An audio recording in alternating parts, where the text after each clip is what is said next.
George Gray was a psychologist par excellence.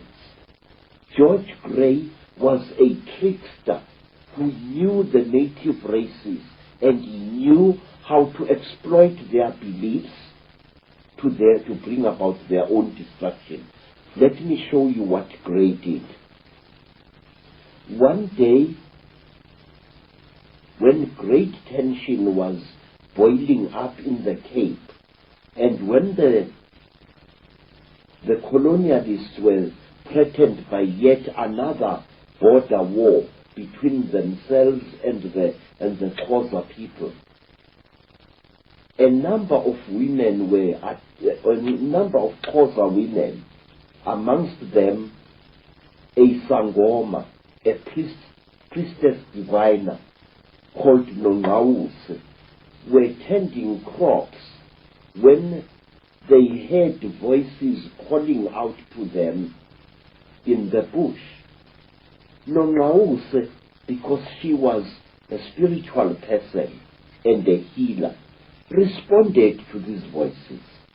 She went together with her sister Nondeto to investigate, and they found a deep hollow in the ground, and from this hollow they heard the voices coming. And as the women knelt next to the hollow, the three amazing figures emerged from the grass. Tall men wearing long black robes made of animal skin, with very big hoods on their heads, appeared out of the hollow, and one of their faces were painted white, or so it seemed to the terrified Xhosa women. And these men were unusually tall, and they told the woman Nongawuse, whom they distinguished by her attire as a traditional healer, that she must go to the Xhosa people and tell them to start killing their cattle and start destroying their crops. Mr. Icke, I want to show you this book, a book which was published many years ago, a book written by me, and which made me one of the most hated black men in South Africa by the white establishment. In this book, I write, amongst other things, about a man called Sir George Gray. And in this book, I questioned certain things about this man, because Sir George Gray was the creator of race discrimination and apartheid in South Africa. Apartheid was not really created by the Afrikaners. It was created by this man many, many years ago. Well, Sir George Gray was Illuminati, a black magician, and fits the bill exactly with what happened in all these other countries you're talking about. Say, when I questioned this, when I raised questions in this book about Sir George Gray, I was savagely attacked by nearly every professor in various universities of South Africa. The intellectual prostitutes. Yes. The liars in ivory towers, as I call them. I said that the Xhosas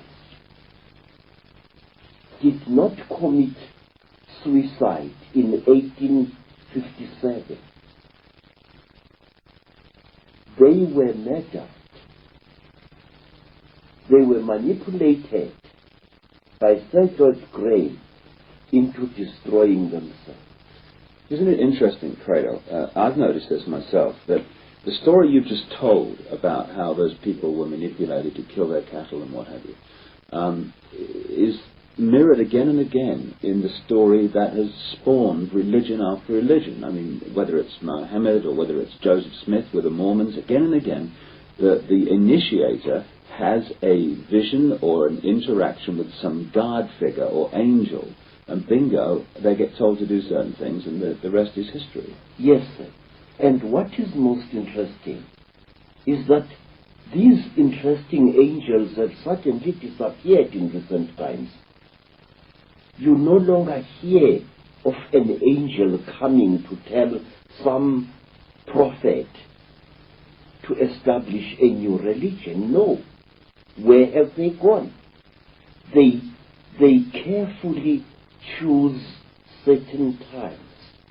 Now, Sir George Gray, let me go back to him.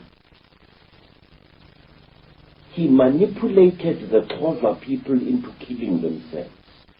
And a poor woman, Nongawuse, became the scapegoat, because in every evil thing that has been done in Africa by the white colonialists, as well as by the Arab colonialists, there are always black scapegoats who are left holding the blame. And in this case, Nongawuse was.